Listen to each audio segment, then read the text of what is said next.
Alexandra, frage die Karten, zeigen mir einen Weg. Hallo zusammen, ihr Lieben. Das letzte Wochenorakel im alten Jahr. Wir schauen praktisch schon in die erste Woche vom neuen Jahr rein. Und ich bin gespannt, welchen Auftakt das Ganze findet. Ansonsten hier Dankeschön für eure Unterstützung in jeglicher Art. Und für jeden Kommentar, jedes Like. Und jetzt schauen wir, was ich weitergeben darf. Für die erste Woche im neuen Jahr. Was ist da wichtig? Was ist energetisch für mich zu sehen oder weiterzugeben?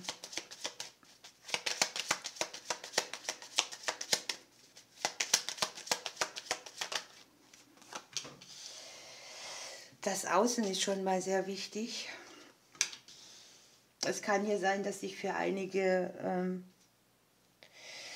Dinge zeigen, die mit Nähe- und Distanzthemen zu tun haben, oder dass ihr irgendwie auf etwas wartet, wo ihr eure Mauern sprengen könnt, und hier kommt die Gelegenheit von außen. Möglicherweise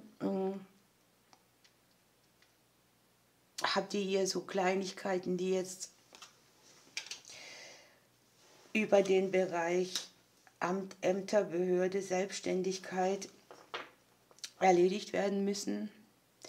Möglicherweise überlegt ihr euch auch, wo nehme ich mich raus, ja, wo bin ich nicht mehr so präsent, oder wo ist das Außen für mich jetzt nicht mehr so, dass ich mich überall reinhängen muss. Eine Woche, die schon wieder sehr viel Kommunikation, Richtungswechsel, Entscheidungen mitbringt.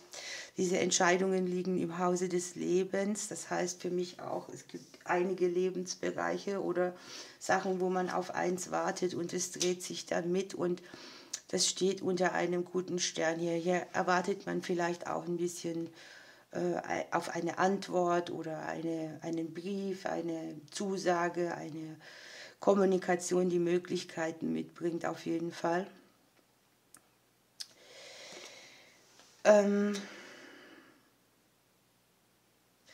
Ich habe schon wieder, dass es eine sehr aufklärende Woche ist, und es geht bei allen, die, ich sag mal, große Umwege gefahren sind, darum, dass sie sich irgendwo rausnehmen können.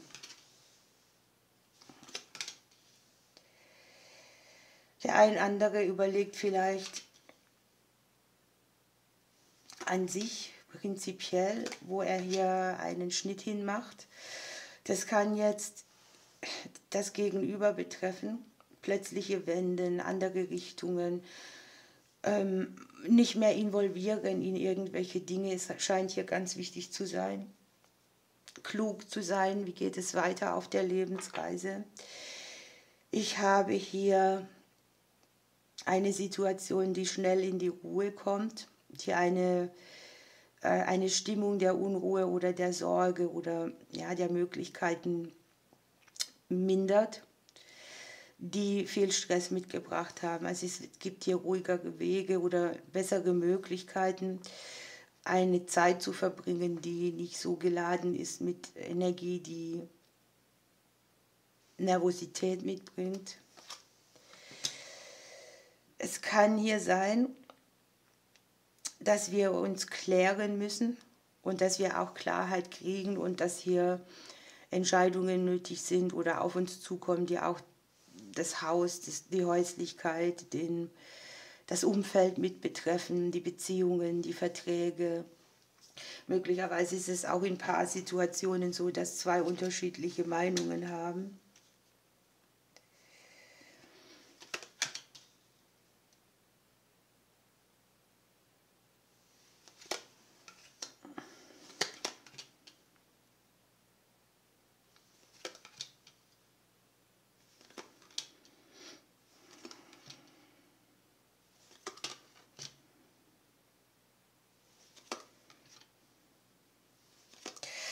Es ist eine Woche, wo sehr viele Blockaden weggehen, wo sich die Lebensreise ändern kann, wo man spürt, etwas geht in eine andere Richtung. Etwas geht daran, wo man ganz tiefe Blockaden hatte auf der Lebensreise, und ja, da muss man für und wider abwägen. Ne? Da gibt es Hindernisse in den Bereichen, wo man etwas nach vorne bringen will oder wo man noch nicht so richtig die Lösung weiß. Aber hier sind auch Unterstützer. Hier fordert das Leben sehr viel Vertrauen von uns. Es geht um ein neues Kapitel, um eine neue Tür, die wir uns öffnen, die aber auch damit verbunden ist, dass es Wenden gibt, dass es Transformation auch in den Familien gibt, Leute, die andere Wege gehen, schicksalshafte Klärung. Das heißt, hier ist so, dass man eine schwierige Phase verlassen kann. Wir gucken hier auch auf das, was uns stabilisiert, auf Neubeginne im Haus, in der Häuslichkeit, in der Umgebung. Hier sind sehr viele Vertragswechsel, oder hier versucht man auch mit dem Thema Geld neue Türen zu öffnen oder hat finanzielle Entscheidungen zu treffen, die das ganze häusliche Umfeld mitnehmen oder aus dem Bereich auch kommen.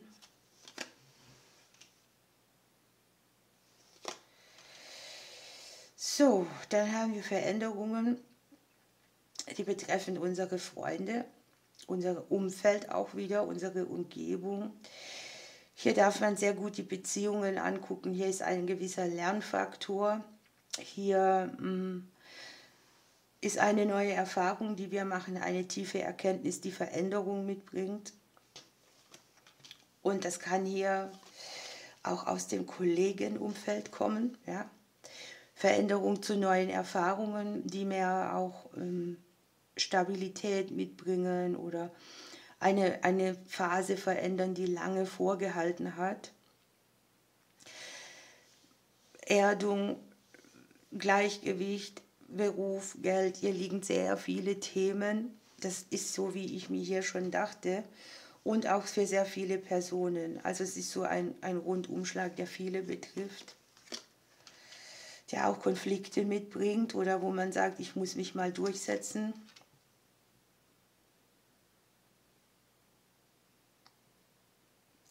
Mutterthemen sind hier.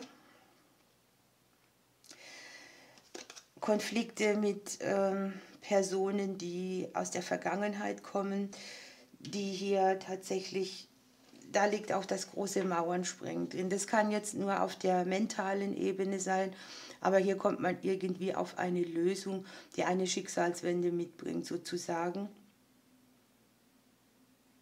Und das hat sehr viel mit dem Bereich keine verstrickten Situationen mehr eingehen, Elternthemen auch, ne? Konkurrenzsituationen, Personen, die auch Konflikte mitbringen an sich. Ja? Es kann ja aus dem beruflichen Umfeld sein oder an sich aus dem Umfeld, wo man dann mal sagt, so hier ist die gute Grenze. Ich habe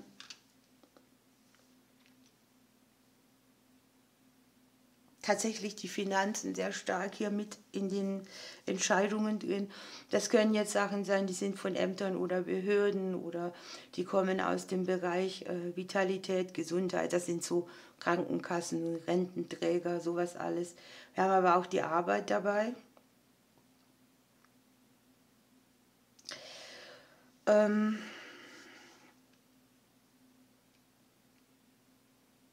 Das sich durchsetzen scheint hier ganz wichtig zu sein. Hier ist jemand, der möchte uns vielleicht zur Klarheit und Stabilität verhelfen, aber wir haben damit irgendwie auch einen Konflikt. Das kann jetzt sein, dass wir die Aufgabe haben, etwas durchzuboxen, was wichtig ist, etwas durchzukriegen, eine Zusage, etwas, was uns gegeben werden muss. Hier ist eine Nachricht wie ein Geschenk, aber wir müssen sie irgendwie erkämpfen oder durchboxen.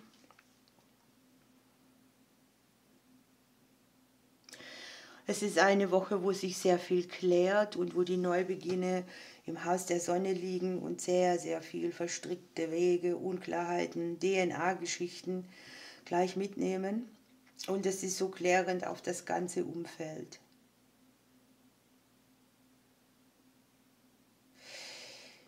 Hier liegt im Hause der Sicherheit die Sonne drin. Ne? Es mag hier sein, dass es um die Finanzen, um den Beruf mitgeht oder auch um die eigene finanzielle Größe. Aber ich sehe, dass man das zwar mit Hindernissen, aber verbindlich auch gut durchsetzt.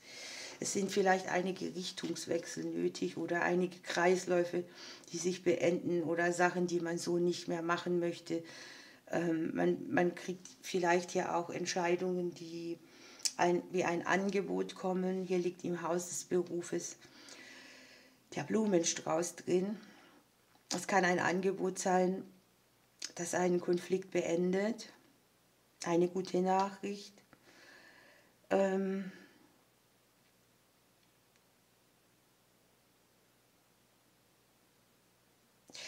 Einiges ist noch nicht spruchreif. Das wird sich hier durchsetzen. Ja? Eine Veränderung auch, die noch so ist, dass der Lerneffekt auch spürbar ist. Der ein oder andere möchte sich hier ein neues Kapitel auch in der Liebe oder in den Herzensangelegenheiten eröffnen. Man sieht hier um den Herzensbereich schon auch sehr viele nagende Gefühle. Sachen, wo man vielleicht Erkenntnisse hat, die, ja, wenn man wo man sich selbst etwas eingesteht, was in die falsche Richtung läuft.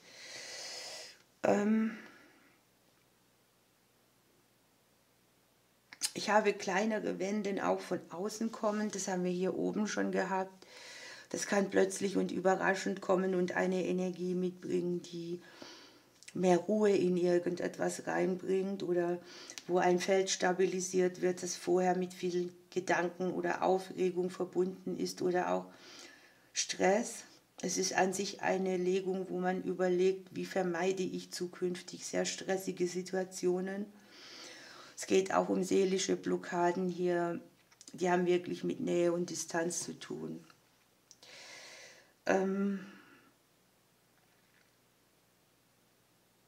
Das ist ja auch immer so eine Sache. Ne?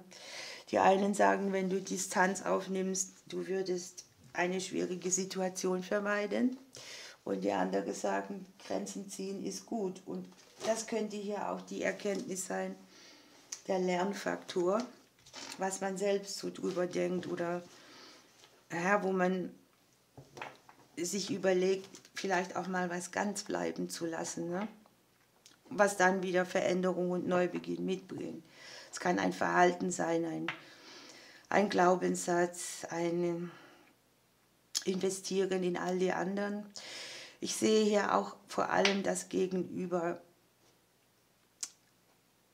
in Action oder in Aktion, Dinge zu begrenzen, neue Wege zu gehen, Sachen zu minimieren, die zu aufwendig sind. Es kann auch sein, es strömt viel auf uns ein aus dem Umfeld und wir dürfen hier sortieren.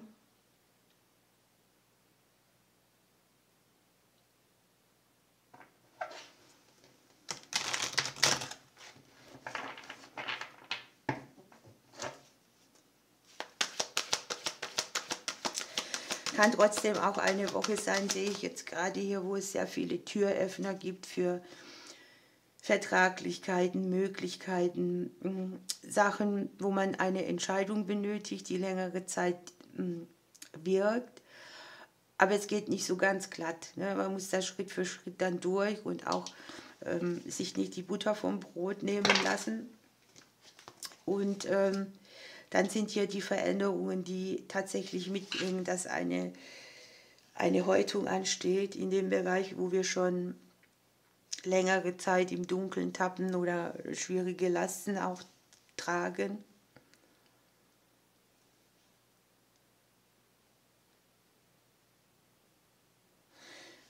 Und man sieht eben auch Veränderungen durch Menschen in unser Umfeld, die sich neue Türen öffnen, die dann für uns irgendwie etwas mitbringen. Hier kann für einen oder anderen auch möglich sein, ein Auftrag, der kleineres Geld mitbringt oder eben ein Wachstum im Bereich der Finanzen. Und wir haben den Seestern mit dem Thema Selbstvertrauen.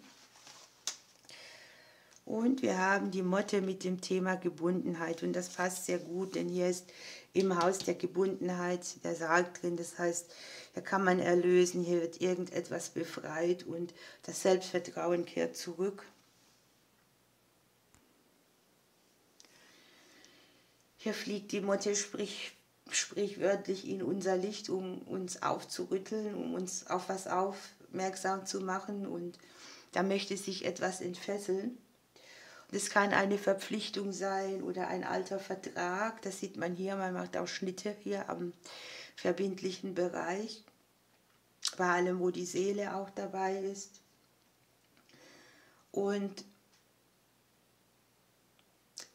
es ist sehr prägnant, denn hier ist das Beenden von Verstrickungen, das hier ein neues Kapitel ermöglicht. Und da geht es auch sehr viel darum, dass man sehr viel nachdenkt, dass man über Wege nachdenkt und dass man vor lauter Nachdenken eben auch nicht hinguckt.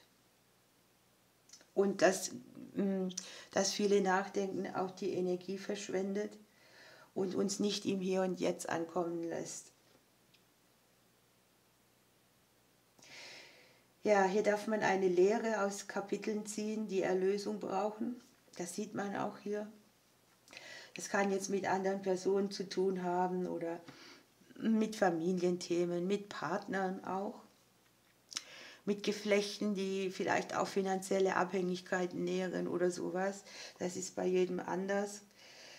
Es geht auch um unerlöste Gefühle, die man hat. Enttäuschung, Würdigung, Anerkennung, die fehlt.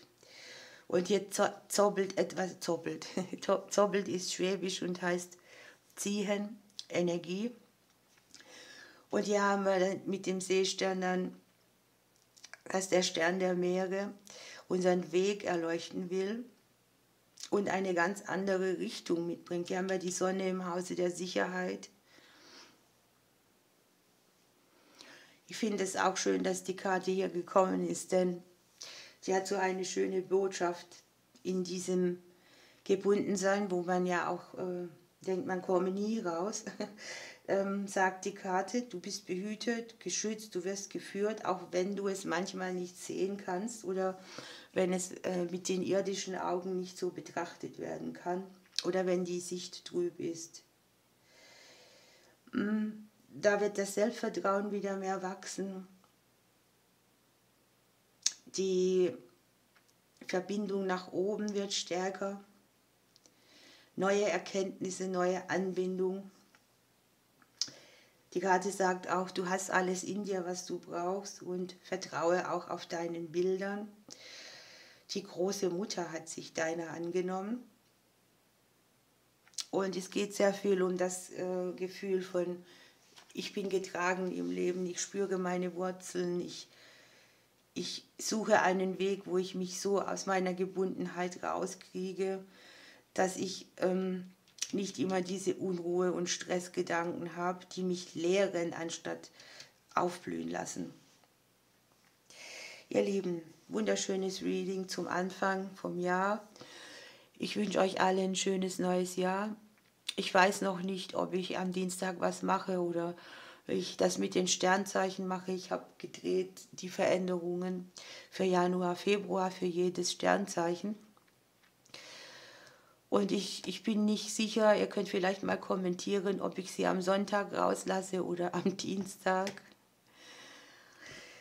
Ja, es ist für alle Sternzeichen eins dabei. Ich freue mich, ich mache die Kommis da immer aus, weil sonst wird mir das zu viel.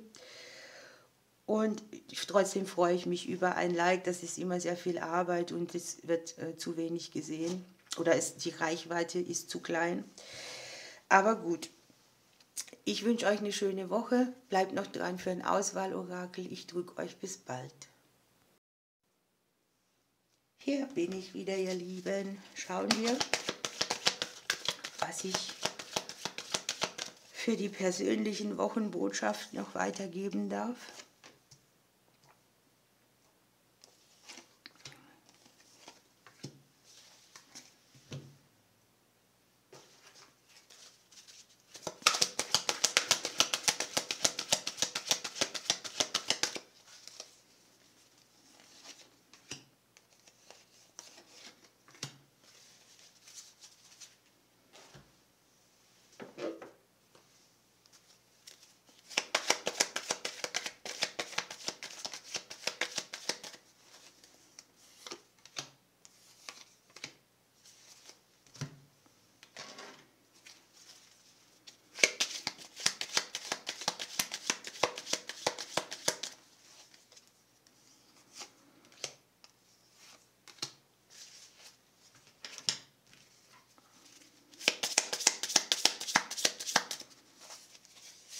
So, dann würde ich sagen, wählt eine Seite. Ich lege es mal noch mal schöner hin. Ich kann mich leider heute mal wieder schwer entscheiden.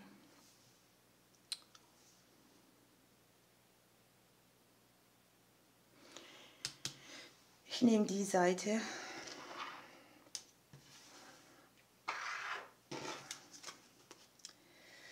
Halte deine Versprechen ein.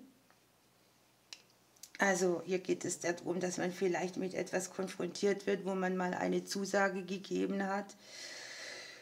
Und wo man jetzt sagt, hier nicht weglaufen, sondern dazu stehen.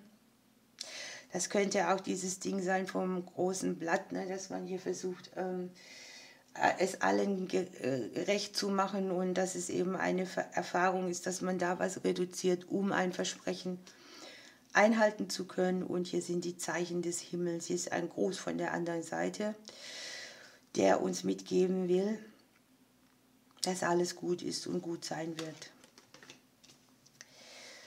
So, dann haben wir hier den Engel des Erfolges.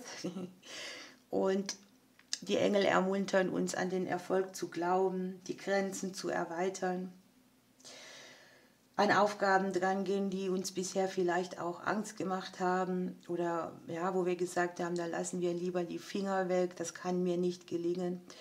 Aber hier ist vielleicht auch so, dass genau unsere Einzigartigkeit uns weiterbringt. Unser eigener Fingerabdruck, der hier zum Erfolg helfen kann.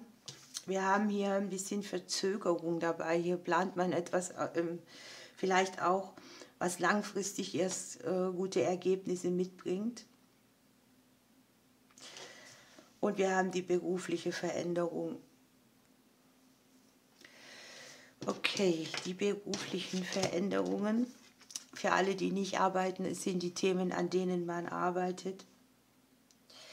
Und hier kommt aber tatsächlich für alle, die eine berufliche Sache bearbeiten, dass der Berufsweg uns in eine aufwärtsstrebende Richtung mit positiven Veränderungen führt und dass wir unterstützt sind, unsere Träume umzusetzen.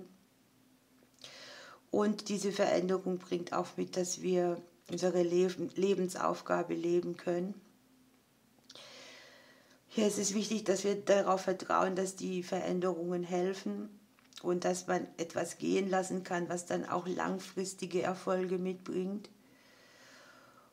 Und man wird auf dem Weg geleitet und auf jedem Schritt unterstützt. Gucken wir mal, was die Vögelchen noch mitgeben.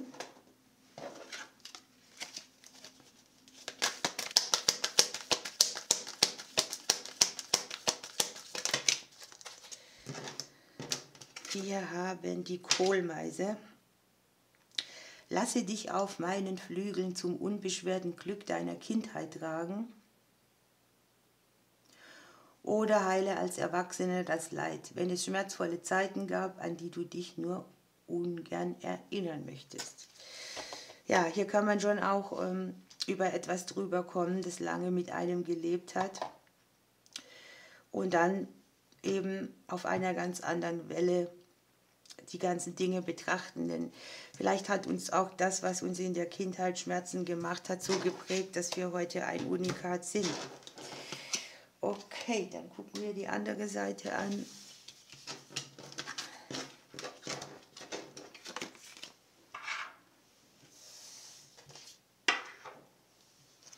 Was habt ihr Schönes? Greife nach den Sternen. Auch hier ist es wichtig, dass ihr irgendwo euch nicht klein macht und nicht mit so Glaubenssätzen arbeitet. Ich habe das und das nicht verdient, das steht mir nicht zu. Euch selber nicht begrenzen, größere Ziele stecken. Und hier ist es wichtig, dass ihr erfüllt und ausgeglichen eure Dinge tun könnt. Spaß haben ist wichtig, nicht nur arbeiten, auch sich etwas Auszeit nehmen. Dann habt ihr hier den Engel der Inspiration. Verliert nicht die Hoffnung. Der Regenbogen zeigt sich. Und ihr habt hier vielleicht auch die Möglichkeit, über eure eigene kreative Arbeit oder eure Fantasie neue Gedanken und Ideen zu haben, die Möglichkeiten mitbringen. So ein bisschen neugierig sein, den Blick schärfen und einfach für Inspiration sorgen. Dann habt ihr hier Lots of Money. Das ist sozusagen die Karte viel Geld gewinnen im Kipperdeck. Und hier geht es tatsächlich um Finanzthemen. Es geht um das Thema Geld. Es geht darum, Reserven anzulegen oder auch für etwas ein gutes Händchen haben. Irgendwo kann man sich auf was man schon erarbeitet hat, vielleicht auch ein bisschen mehr ausruhen, das Leben genießen.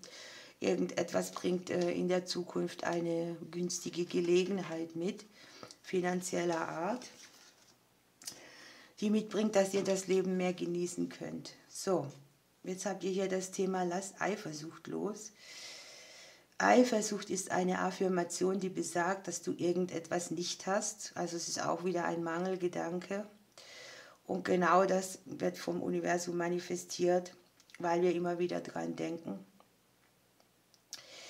Auch hier ist wieder so, lasst euch doch von dem, was die anderen machen, inspirieren, anstatt eifersüchtig drauf zu sein oder frustriert, weil andere irgendwas erreicht haben, was wir selber nicht erreicht haben.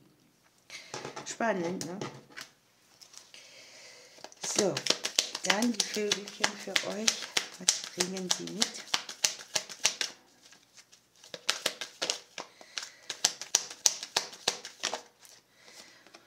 Der Kolibri.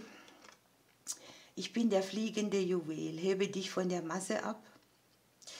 Das passt sehr gut dazu, ne? Ihr müsst nicht alles gleich machen oder denken, eure Eigenschaften bringen euch nicht in den Erfolg. Und auch hier kommt wieder das Thema Inspiration. Ne? Wenn man aktiv das macht, was man für sein Ziel braucht und sich dabei leicht und getragen fühlt, dann manifestiert man hier auch gute Dinge. Ihr Lieben, ich wünsche euch eine schöne neue Woche. Ich drücke euch bis bald.